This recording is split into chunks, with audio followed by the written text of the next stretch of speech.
there's Holland and there's the Netherlands. Who are the Dutch? And everyone was like, I don't know. Holland is a part of the Netherlands. It's not the entire country. It's like saying the Midwest. But they're the joke was like that everyone's like, oh, are we talking about? There was a joke, Roger, I'm sorry. Facts don't make it any funnier. Explaining the joke always makes it funnier. I think it was George's dad was asking about the chicken and the hen. Who's having sex with the chicken? They're all rooster. The rooster. They're all. It was like the rooster's having sex with a chicken or the hen. So they're both chickens. It doesn't matter, Dad. So Nate, I don't know if you've been on since we started our innovation, which is discussing rooster sex. No, which is in our Google Doc. Roger has the ability to turn the very top of it yellow, kind of orangey yellow, or red. And the orangey yellow is, hey, we probably should wrap up our conversation and get ready to move on. And the red is, we're out of time on this one. Let's move on to the next thing. Yeah. Orange typically means you got a minute or less to wrap it up. And then red is, you're done, move. So this is the key behind your incredible exact half-hour daily programs. It's all Roger. Yeah. I've noticed. It's very good. Precision. At DTNS Instruments, we value precision. That's why we include a clone of Roger in every box. All right. Are you guys ready? Yeah, I'm ready. I think so. Yeah. Then let's get... Oh, did you take that? No. I'm just going to hang up. Just decline that call. We got work to do. I know. I think I've been saying that to Len when his phone rings for like 6 years now. I never get tired of it. All right, here we go. In 3, 2. A Nicholas show keeps you in the know. If you'd like to find out more, please go to dailytechnewsshow.com/support and find out how to keep us on the air. Thank you.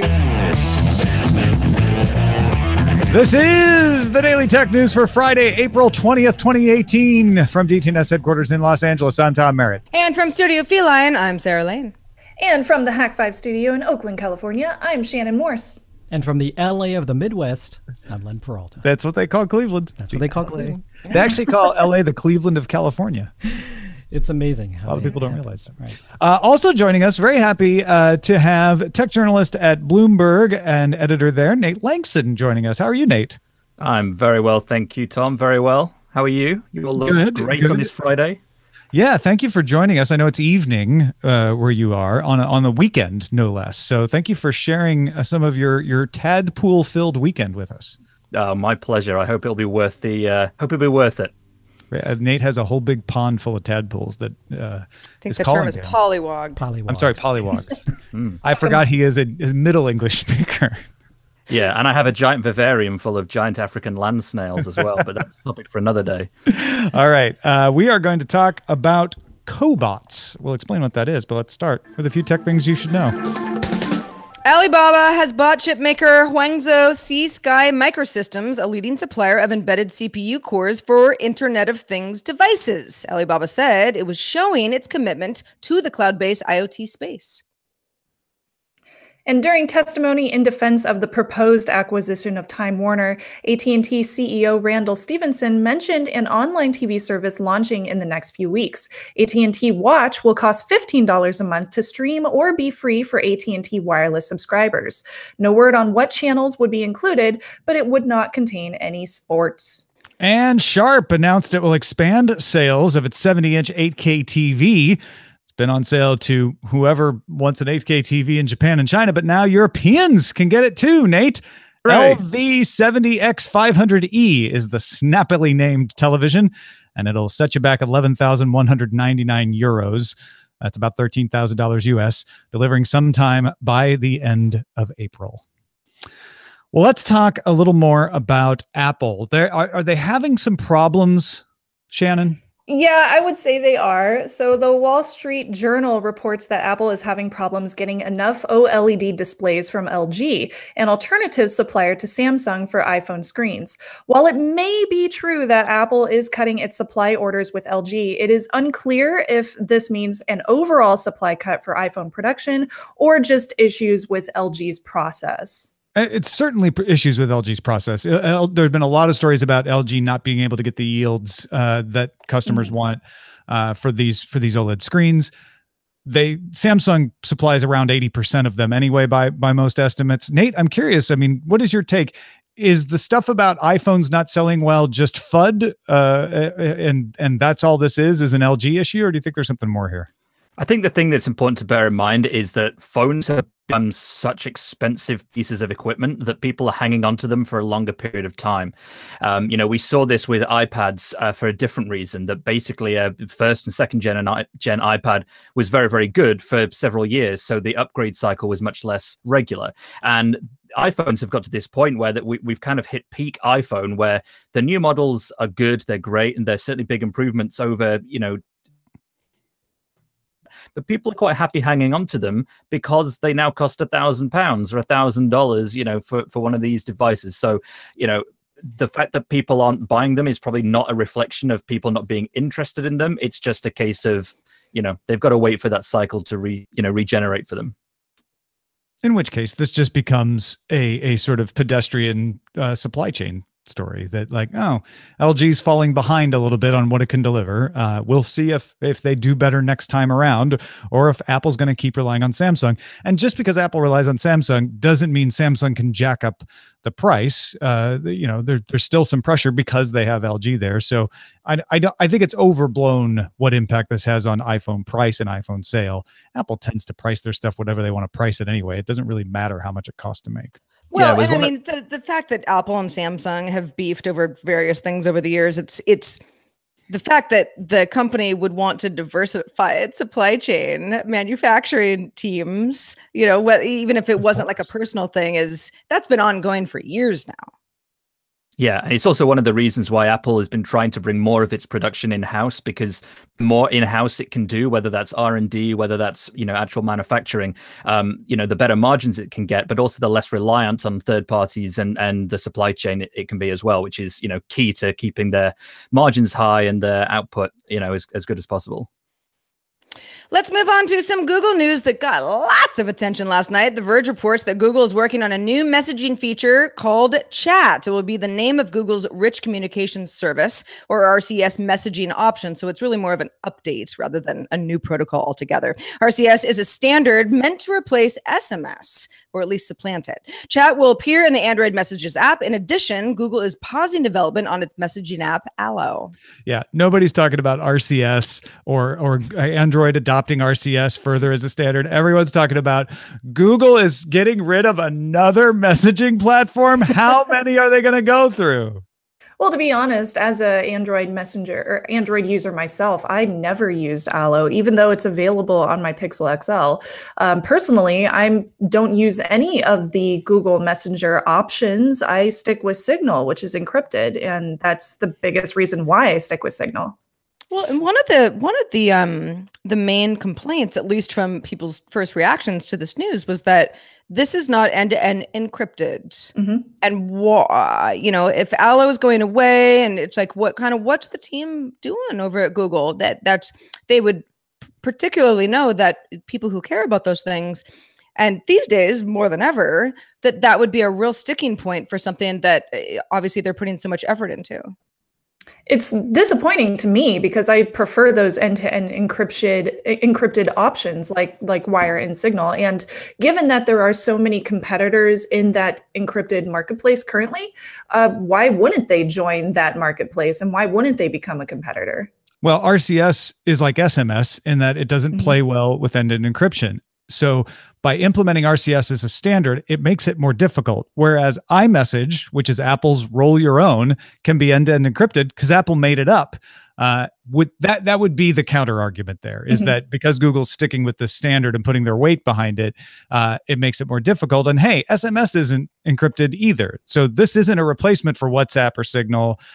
This is a replacement for SMS, which already isn't end-to-end encrypted. So if that was your concern, you probably weren't using SMS for those kind of messages anyway. Right.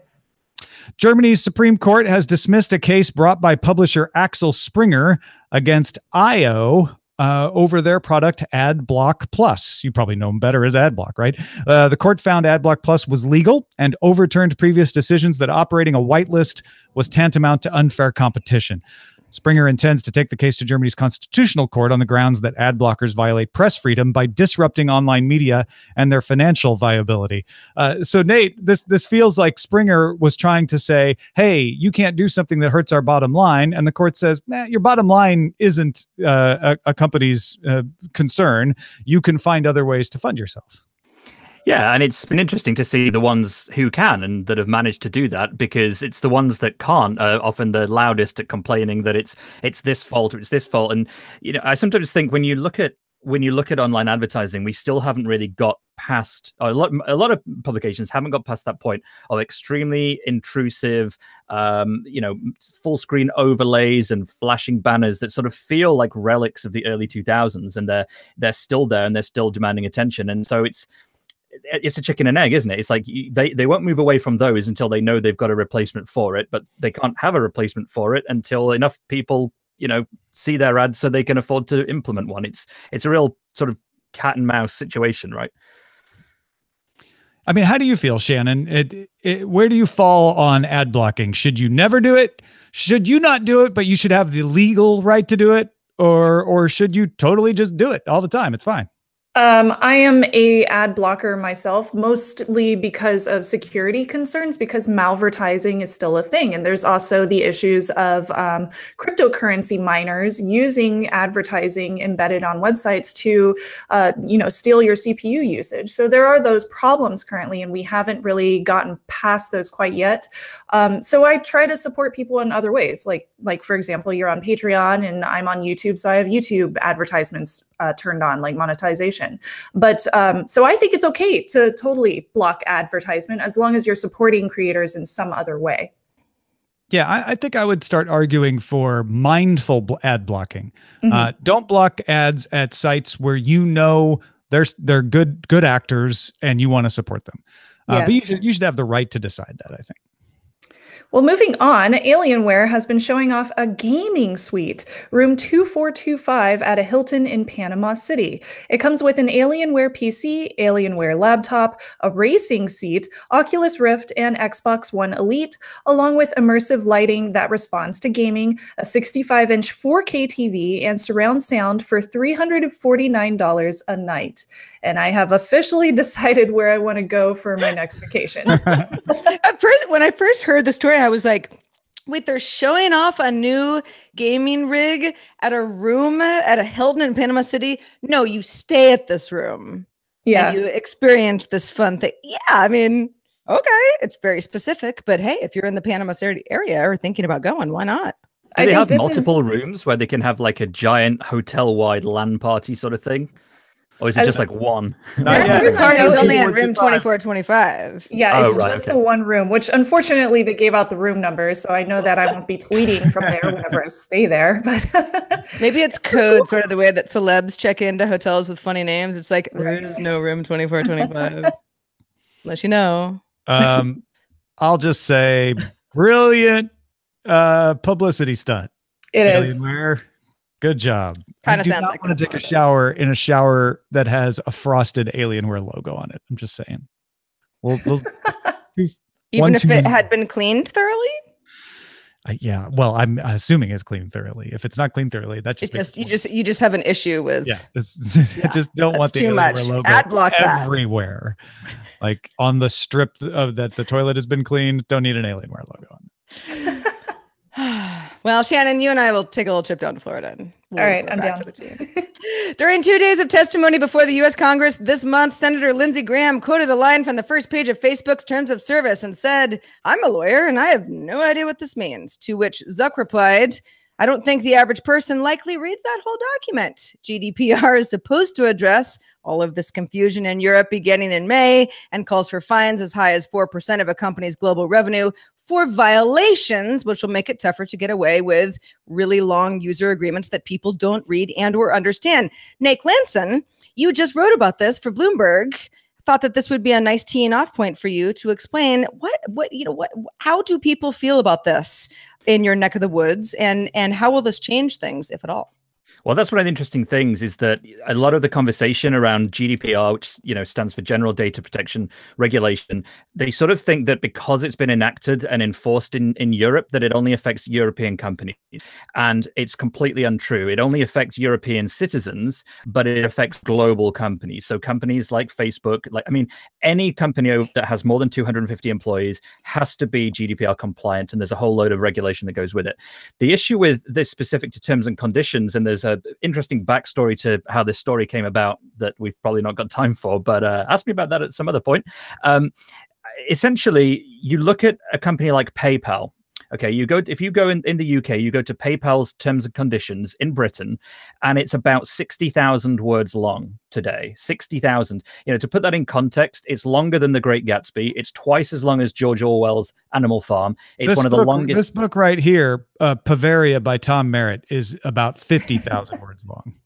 Yeah, and it would take you at an average speed, even if you understood legalese, it would take you several hours to try and get through this. So part of the problem is that when you're signing up to one of these services, you have to give consent for your data to be processed. And often that's just a little checkbox. Fine, as long as you've ticked it, a company's legally sound.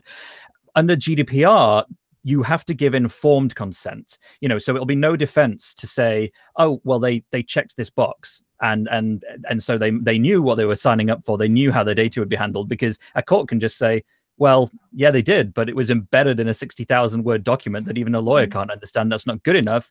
That's grounds for, a complaint being upheld. And it's hopefully going to change the game across the board.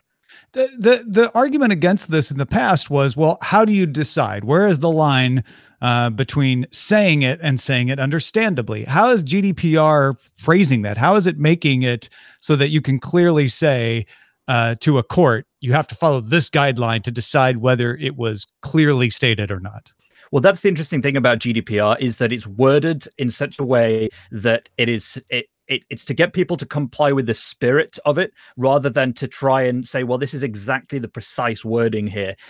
So it's up to a court to basically interpret, well, would an average person have understood this? And the answer for, loads of these terms and conditions is no, because nobody reads them. The CEO of the world's biggest social network says, in Congress, and says, I don't think anyone really reads that document. That won't do. It just simply won't do, because if you don't believe people can understand it, then how can they give informed consent? And if they aren't giving informed consent, how can you justify acting, commercially with their data in ways that they don't even understand? It won't work anymore. Yeah, I think we've all been wanting this day to come, and why it has taken so long, I don't understand. But terms of service that no one can be reasonably expected to have read, because they are as long as a novel, it can't be enforceable. They just can't be, but they have been for so long. So I hope that this GDPR regulation plus the testimony from Facebook starts to push people into thinking seriously about, like, hey, wait a minute, maybe we should all have more reasonable ways of making people aware of what the terms are. It's not that you shouldn't have terms, it's that your terms shouldn't be easily dismissible and then enforceable, because most people don't know what they are. Well, Exactly. And the next step of this is, if a large company like Facebook, for example, is like, oh, okay, we're gonna change some legal things around so that this applies to U.S. terms of service rather than Ireland's terms of service, and other companies are able to follow suit and take advantage of loopholes that at least exist right now, then what does that mean? How enforceable is GDPR anyway? I mean, this really frustrates me. Facebook changing people who aren't in Ireland to not be under Ireland's terms of service is not controversial. Nobody should be under Europe's laws except Europeans. But the positive aspect of GDPR is that because it's hard to change your system for just one region, we're going to benefit from the changes anyway, because they're going to happen mechanically. The thing we don't have in the US is the ability to go to court and say, well, hold on, you're not doing it right. A European has to do that. So hopefully we'll actually catch up in the US and come up with our own version of that. Folks, if you want to get all the tech headlines each day in about 5 minutes, be sure to subscribe to Daily Tech Headlines at dailytechheadlines.com. You can also get it on the Anchor app in the Google Home device or on the Amazon Echo. Makiko Yamazaki of Reuters has a story on collaborative robots, or cobots. A lot of times people complain that all we do is talk about Google, Facebook, Amazon, etc. Here's a whole industry that is doing really interesting things with their own titans that you probably haven't heard of, and it's going to affect the way industry works. Cobots are smaller than traditional industrial robots. Traditional industrial robot heavyweights like Fanuc, Fanuc, they're the Apple of industrial robots. They've got a pile of cash that they're sitting on. Yaskawa is another one. They're trying to catch up now. They've been disrupted because they underestimated the demand for these small, lightweight cobots. Cobots are expected to grow several dozen times in the next decade, not in size, but in like market share. They're seen by many as a solution to labor shortages. We've talked about how there's labor shortages in warehouses and factories. Cobots don't take jobs. They actually help the existing laborers do their job more efficiently. KUKA, a German robotics firm, licensed the tech from the Institute of Robotics and Mechatronics in 2004. That kind of brought it into the mainstream. Denmark's Universal Robots, which has 60% of the global market of cobots right now, introduced their cobots in late 2008 in partnership with German automakers. Bosch followed into the market after that. And in Japan, one of the reasons that big companies have been lagging behind there is Japan had standards that prevented robots from being in contact with humans, which meant collaborative robots really weren't very practical. They relaxed those standards back in 2013. So now you've got robots. For instance, Nippon Flour Mills is using a Kawasaki Heavy Industries Cobot to season packaged food for convenience store sale. Shannon, I know you were looking into these, and it's fascinating that we're going from, the big arm that puts the rivets in the car to robots that are sitting there helping you season food. Yeah, it's totally disruptive. And even from the standpoint of we used to have a warehouse here at Hack 5, and thinking about how if we grew to the point that we needed to buy this kind of technology, collaborative robots would be the perfect example of something that we could use, because not only are they more lightweight and they can handle a lot of the lighter items that we would use around our warehouse, but they are also inexpensive. So a lot of startup companies and a lot of those smaller mom and pop shops that have warehouses, like local warehouses, they would be able to purchase these because they range anywhere between $10,000 to $35,000 or $45,000, as compared to those really big industrial robots, which cost over $100,000 easily. And they're so much more safer. So you're not taking away jobs from, the local citizens that are living next to you. So it sounds like there's a ton of positives. So I'm wondering to myself, are there any negatives to these kind of robots? Because they seem so disruptive, and I feel like we're going to keep on seeing them get bigger and bigger. I mean, I think, one of the obvious things that people would say is, well, but, give a human that job, right? There are lots of people out of work. But there are labor shortages. And a lot of that has to do with where a warehouse is located. Are there enough people in the area that can, physically come to the warehouse every day, which is something that larger companies like Amazon are trying to figure out. Where do you expand? So in that sense, in order to make a company be more efficient with the workers that do work there and can benefit from the fact that the company is successful or growing in success, this makes a lot of sense to me. And in Japan, you've got an aging population. So a lot of times you just don't have the workforce available for certain jobs because of that. There's a whole immigrant labor, not controversy, but conversation, I guess, happening in Japan around that. And cobots can help fill in the gaps there. I love discovering new arenas like this, where you have an entire new layout of incumbents that are being disrupted by the Danish firm is disrupting the longstanding Japanese robot firm, because we sort of get stuck in thinking that everything happens in San Jose and San Francisco, and there's a lot going on in this space that is a wave of technology that is going to have an effect on you because it's going to make things cheaper. I mean, you guys have been to Japan, right? Right, yeah. Convenience stores are insane there in the amount of convenient food that they have that's really good. And when I read this about the robot doing the seasoning, I'm like, oh my gosh, that's how they can afford to make that process cheap enough to put all that great food in those convenience stores. You could have a nice it's meal so at a smart. vending machine in the subway. Yeah. So smart. It would end up if they did it right, it could keep those costs down for consumers. And since there's such a huge demand in consumerism, like that's a win-win for us as well. Yeah. There's another interesting angle to this I just want to throw out there, because I've been following this for a while now, because historically we've had a lot of these kind of cobots in the automotive industry because, you know, they were big and they had huge warehouses. And a lot of the problem was you couldn't get those sorts of things into smaller environments where they could fit and be useful. But it's increased the awareness, I think, that, you know, it has that runs the risk of causing injury to humans. So there's been research done to try and understand how you can teach a robot to know when it's hurting a human being. There have also been studies done to try and teach a robot how to feel pain. And there is like a robot out there. There was a story a while ago, I think 2-3 years ago, that showed that, you know, there was a robot now that existed that could feel pain. The idea being that if a robot was able to predict or sense that it might be injuring a human, it could pull away. And that's something that a lot of machines can't necessarily do, you know, without just using sensors and just assuming that, you know, if there's only 1 inch of space between a robot and a wall, chances are the human's not exactly healthy. You know, I think we're going to see more research on that as we get even closer to working with our robot companions and colleagues. Got to link it to a YouTube video from the Hanover Messe conference in our show notes, where a lot of the people demonstrating these cobots there were emphasizing these are soft, these are safe, these are not going to hurt you when they're working alongside of you, because that is a huge concern. Thanks to everybody who participates in our subreddit. You can submit stories and vote on them at dailytechnewsshow.reddit.com, and facebook.com/groups/dailytechnewsshow is there as well. Sarah, what's our thing of the day? Travel tip from Chris Christensen, who's giving a little perspective in tech in light of the recent Southwest Airlines engine failure. This is Chris Christensen from Amateur Traveler with another Tech in Travel Minute. A lot of the things with technology and travel are invisible to us until they go wrong, which they did recently on the Southwest flight where someone was killed.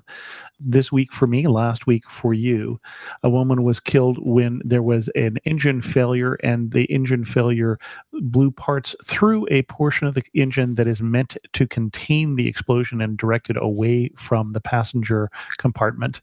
And that failed, and it blew out a window, and a passenger was sucked partway out and killed, as you have no doubt heard. But the reason I bring it up is there were a lot of things that went wrong that normally go right. Obviously, normally the engines don't fail, and normally when they do fail, they're contained by this design of the engine. And those didn't used to be the case. Engines used to fail more often, and when they did fail, they caused more problems. But of course, the NTSB investigates when something goes wrong, and airline manufacturers and airline laws and things are refined and improved, so much so that this was the first death in commercial aviation in the US in 9 years, which is pretty amazing. But I thought about that as we were thinking about some of the things that are going on right now with the automated cars as well. Hopefully we'll get through some of the accidents that have happened in those cases as well, and continue to improve it and continue to get to the place where it brings more safety as we get better and better. I'm Chris Christensen from Amateur Traveler. Thank you, Chris. It's good perspective on that, and a really interesting connection to the situation with autonomous cars. All right, let's check the mailbag, Sarah. Andrew, the keen archaeologist, actually has some good news. You know, let's lighten it up a little bit. He says, how to scan Edison cylinders. This is in response to Allison Sheridan writing in. Yesterday, we talked about what do you do with these old recordings that are fragile, and where do you digitize them, and can you digitize them? He says, the Library of Congress actually has a device to scan and digitize these old recordings at the waveform level called IRENE. In fact, you can get in touch with them at irene.lbl.gov. He says, of course, they're really fragile. I'd watched the clip of one being dropped on Tech TV before I let one out of my possession, which is funny because I completely forgotten about that. But now I know exactly which segment you're talking about. He links us to a YouTube video. And then another Atlantic article on the device says, the thing is the Edison cylinders are harder to scan than a flat record. There's a lot of reasons for that. I'm aware of this project because there are a lot of recordings of indigenous languages that no longer have any living speakers on these Edison cylinders. He's an archaeologist, after all. Would be cool if you could shout out some techie archaeological research. And we will. That's amazing. And the best part is, not only did the archaeologist in our audience, which I love being able to say, email us about this, but just within the past hour, Peter wrote in and said, I work for the Library of Congress on the Irene project. I was scanning some Edison cylinders, and it was so nice to hear you speak about the technology that I'm using. So I made sure to forward that to Allison as well. Thank you, Peter, not only for writing in and listening to the show, but for the work you're doing at the Library of Congress. I won't use your last name because I know you don't speak or represent the Library of Congress, but that's fantastic. I'm very happy to hear from folks in the audience who these are great tips and great work that's being done. So we're forwarding all of this to Allison to help her out.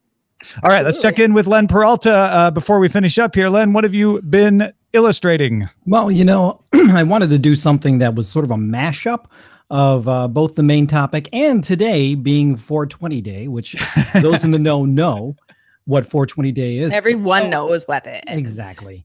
I'm just, I'm not assuming anything about your audience. But of course, I wanted to talk about robots, cobots, and of course, the 420 Go with the Flowbot. And you can see what that guy. He's got a 420 hat on. It's pretty interesting. I think that's the sign.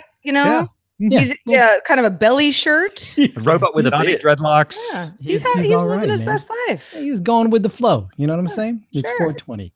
Oh, great. Yeah, you can pick this up at my online store. And by the way, you can also go to my online store and commission me if you like the kind of stuff that I do, because that'd be perfect for different events coming up this spring. So go with the flow right over to lenperaltastore.com and commission Len. Man. Yeah. He's there. He's just chilling, waiting for you. Thank you, Nate Lanxon, again, for joining us and for writing up that story for Bloomberg and sharing your thoughts with us.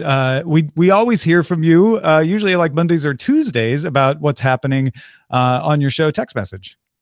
Yeah, so I'm not going to waste time here plugging that because I'll just get to plug that next week anyway. But no, you can find my, I write for Bloomberg.com and Business Week as well. So that's where my feature was this week. And actually earlier this week, I met up with Christopher Wiley, the whistleblower behind the Cambridge Analytica scandal. So I'm going to have a piece out next week about some of the stuff that we talked about. So look out for that. Follow me on Twitter. It's probably the easiest way to find that stuff, at Nate Lanxon. And of course, if you want to keep up on security and gadgets and hardware, you got to check out hack5.org and techthing, TEKTHING.com with Shannon Morse. Absolutely. We just reviewed this ridiculous thing called the GrillBot, and I definitely drew blood while I was reviewing it because it has brass scrubbers for your grill. It's the most ridiculous thing. So check it out on techthing.com. And of course, with Hack5, we've been doing a whole series, an animated series about DNS and talking about how Cloudflare is actually faster and how it's more secure. So if you're interested in learning more about that with a little educational series, definitely check it out. Excellent. Thank you, folks, for supporting us on Patreon. Right now, we're 6 more patrons than we had last month. We want to keep that going. We will do something to celebrate it. I'm thinking right now it involves minutes and a tarantula, but no promises. Patreon.com/DTNS. Our email address is feedback@dailytechnewsshow.com. And by the way, thank you for all the suggestions on what Tom should or should not do in order to reach our goal. It's been fun and enlightening to learn a little bit more about what you guys are capable of doing. We're live Monday through Friday at 4:30 p.m. Eastern, 2030 UTC, and you can find out more at dailytechnewsshow.com/live. Monday with Justin Robert Young. Talk to you then. This show is part of the Frog Pants Network. Get more at frogpants.com. Diamond Club hopes you have enjoyed this program. So there is a pet store that has tarantulas right over here in Santa Monica. Nope. That's a no from me, dog. Yep. Would That's you gonna be a hold hard the no. camera, Nope. Sarah? Would I what? Would you hold the camera in the same room while one crawled on my arm? Oof. Yeah, because there's Zoom. Because there's Zoom. All right, we'll work out the details. Same room. I don't have to be near you. Just a solid optical zoom, you know. I can be in the same room as the tarantula, but I don't want to touch it. Really, Not don't. me. Heck no. I don't want to. That doesn't sound good. It's like an 8-legged dog. Oh, I wish I was an 8-legged doggy. Oh God. I'm gonna have nightmares. I apologize. You all right, should. That might be what we do. I'm still not making any promises, but that might be it. What are we going to call this episode, Roger? My Cobot buddy. Oh, I like that. You know, my Cobot buddy. Or Cobots, the Skynet for softies. That's funny. I like my Cobot buddy. I do too. I like my Cobot buddy. Ton. Just reminds me of that old film Short Circuit. Oh yeah, Johnny Five. Yes. Johnny Five. That in my head, that's what I want all future Cobots to be like. Just little Johnny Fives, not even little Johnny Fives, just full size Johnny Fives. Johnny rolling Five around is the place. alive. Yeah. When Stephanie. True story. When I visited the Armory back when it was still doing still home to King.com, they actually had a Johnny Five robot built by the guy who built it for the show. Now the thing is, it was redesigned for adult entertainment, so it had a couple of modifications, but it was the same robot. Oh my. I feel offended. That sounds like some anime stuff. Yeah. It's kinky at King.com. Is there a name for that? I didn't Do I want to know? Should I just not wanted ask that to. question? I just wanted them to turn it on, but they said they didn't have power. Oh dear. Yeah, that's just wrong because my little brother, who's 7 years younger than me, was a huge fan of Johnny Five. Like, loved that movie. Yeah. And then they came out with Short Circuit 2, which was terrible. Yeah. Yeah. Well, I liked it actually because I thought Johnny Five had more character in it, but it had numerous faults, which I won't go into, but you probably know what they all are. But I still think it was a good film. Oh, by the way, I wanted to show this on the video, on the YouTube video. I'm partway through constructing my first Labo, Nintendo's cardboard thingy. So cool. Oh, that's cool. This is the piano. This will eventually be the piano. It takes a while. I picked the wrong one. I should have picked one that took shorter time so I could demonstrate it. This one's going to take me another half hour to an hour probably. But I've got the little lever here works. It's got the little rubber band in there. And I have to say the instructions on the Nintendo itself in the app are fantastic. They did a great job with that.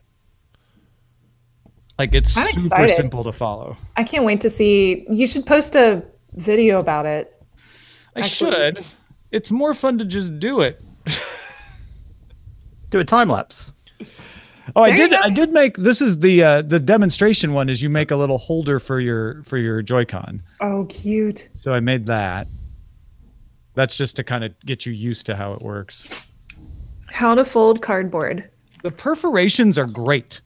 Like, they're really, really hard to mess up. They're really easy to follow. That's a really wonderfully geeky thing to be able to say. That Right? You're really impressed by the perforations in a product. The perforations are just marvelous. I would say it's geeky. I think it's so convenient, but when they don't work, they're the most irritating thing, especially when it comes to forms and they don't actually put enough teeth in it. And you just end up ripping the paper right above it. That's annoying. Yeah, so see, they do, they kind of give you an animation on the Switch screen. Oh, nice. That shows you what you're supposed to be doing as you put everything together and all that. Does it score you as you put it together? It's like, No. you're doing a good job. No, it's just instructions. And as soon as you let off, it stops. So if you're like, oh wait, I need to figure out where that tab goes, you can just let go and it pauses right there. As you might expect from Nintendo, very well designed. That's Well so done. cool. Well done. Right, I'm going to go to bed. All right. Thank you so much thanks for being staying on up the for show. us, man. Why? Why is it late or? Yeah, well, it's not that late, but I've been up since about 6 I'm just o'clock. kidding. I'm just kidding.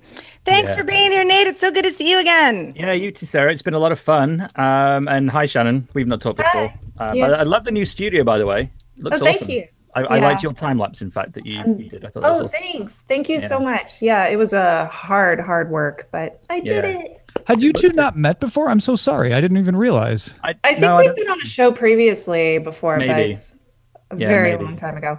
But yeah, it's nice to meet you again. Yeah, same. Okay, right. I'm going to go. Thanks, guys. Take care. Bye. Have a good weekend. Bye. Bye-bye. Bye. See you, Tom. Yeah, I'm gonna log off too because I gotta. All right, you have Good night. hard out. Hard out. You're right. Excellent. Thanks for reminding that. All right. Thanks, Len. Bye bye. Good work.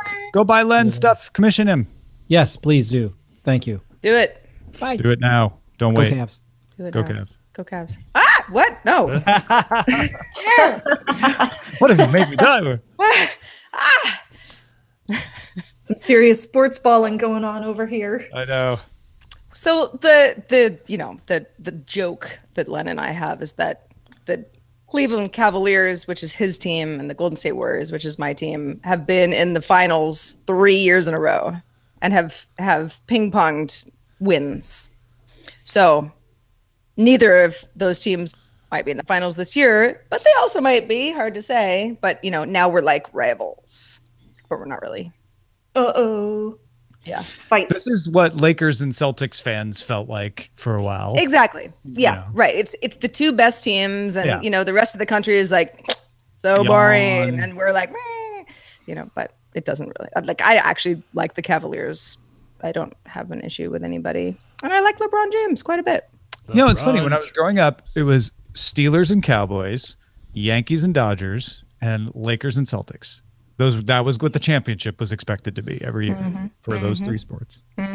Wake me up when y'all start talking about tech again. And I would program baseball on my Commodore 64. Oh, did you say Commodore 64? Yes, I did. Have y'all heard of Denise Williams, a singer from the 80s? Oh yeah. I'm going to go see her next weekend in a concert. Oh, nice. I don't know if I've ever heard her music before because I was born in the 80s. You might have heard it in a department store or like a shopping center. Like, okay. Because her song is one of those that was popular enough that it gets included. Yeah, let's hear it for the boy from the Footloose sound. Oh, let's hear it for the boy. Okay, cool. You made Roger sing. I love that song. When she sang it on SNL, it sucked though. Well, it sounds fun, so I'm gonna get introduced to a. Now, how did you get roped into this? You know Dale Chase? Yeah. Yeah. He asked me if I wanted to go, and I was like, "Yes, sure, why not?" All right. He is a child of the 80s. He's a Denise Williams fan? He is. He loves like old school hip hop and old school pop and stuff like that. Yeah. That's great. Right down his alley. We need to get him on the show when we talk music next time. You know what? Yeah, I was putting together an 80s playlist for myself of songs that I remember liking off the cassettes that I used to listen to, but I never hear anymore. And I didn't. I failed to include the Footloose soundtrack. I got to go look and see, because Let's Hear It for the Boy. Well, you got to start all over again now. Oh no, I just add to it. I don't have to start over. Thank goodness. Nope, got to start all over again. I just got done burning all of my Blu-rays via what was it called? One of those like open source software programs, so that I can back them all up. It's like, oh, finally. So now I can do a Plex server. Yay! We did a big, long digitization thing a few years back for music mostly, and not so much. It takes months. Yeah. To back up all those files, but man, it's worth it though. I've been able to like clear out all of these old DVDs, and I was just like donating so many of them. It's like, oh, finally.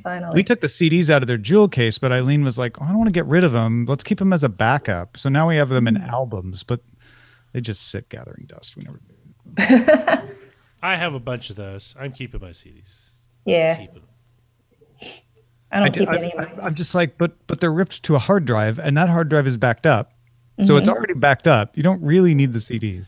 You need a backup of your backup. I buy the CDs because it's actually cheaper in many cases than buying the digital. Well, that's album. different than what I'm talking about, though. That's buying new music, and that makes sense. Also, if I'm overseas, there's a lot of times that like anime music isn't available online for us, so I'll have to buy it overseas, and then I burn myself a little disc or MP3 player. Once you've burned it and backed it up, and you feel confident, do you still need the actual disc? Yeah, because then I feel like I did something wrong by basically, like, it depends. Like, am I trying to sell off the disc or just give them to someone? No, just I don't resell it. Just get rid of it. I don't care how. Donate them, or I gift them to somebody else. If it's like a Sailor Moon album, I'll keep it because I collect those items. Mm-hmm. I keep them because they remind me at the various levels of my growth into adulthood.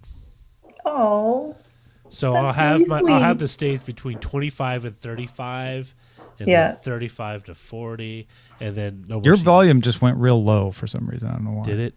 Yeah, it went real low. You leaned away or something. Did I? Is it low now? No, that's better. That's better. We just want to hear you. Yeah. Can you hear me? Is it me that you're looking for? Oh, we found you. All right. No more Lionel Richie references. So the chat room, the IRC chat room, is very fixated on us talking about food in every post show. Fixated in the sense of they want that? Well, they bring it up whenever we're talking about it. I'm down with talking about food. Can we talk about the Impossible Burger?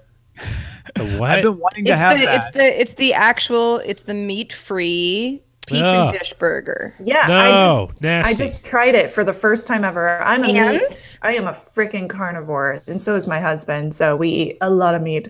But yeah, I tried the Impossible Burger at a restaurant here in Oakland. It's called Umami Burger, I think. Yeah. But, it's a they say like, oh, it tastes like meat. It does not taste like meat at all. They have one at the Fat Burger over here. They have the Impossible Burger, and I've been meaning to go try it. Every time I say I want to go do it, Eileen's like, I'm like, you could get a regular, but you don't have to get the Impossible Burger. But the fact that I'm going to get it just offends her. I'm not a beef guy. I decided to try it because it was free, and I was like, okay, I'll do it just this once. Yeah, and it was good. It still tasted good, but it didn't taste like different. It tastes like beef. It was different. It tastes like hard-working beef. I haven't had one, and I am not much of a beef eater, but I do like burgers. Specifically, a certain kind of burger. I will draw everyone's wrath. As I've gotten older, I actually like burgers less.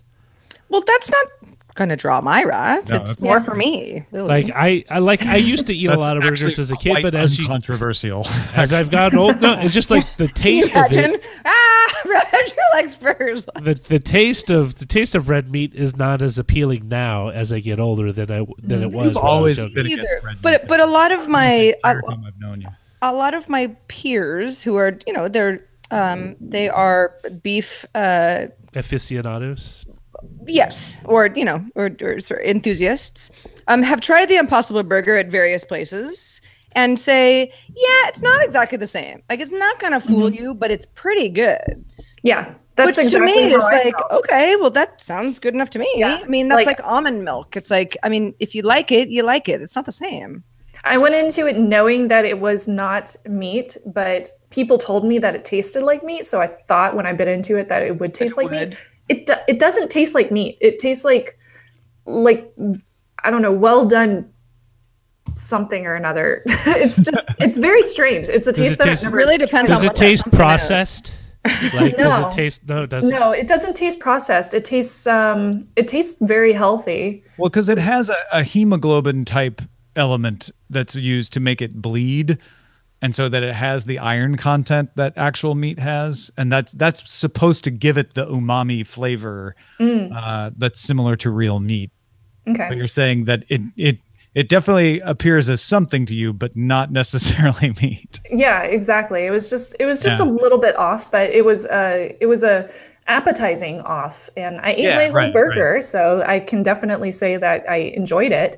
I wouldn't go into it expecting for it to taste like a regular, like, medium rare or medium burger, because it doesn't. So talking about it does qualify as talking about food. Cool. Yes. Awesome. Okay. Mission accomplished.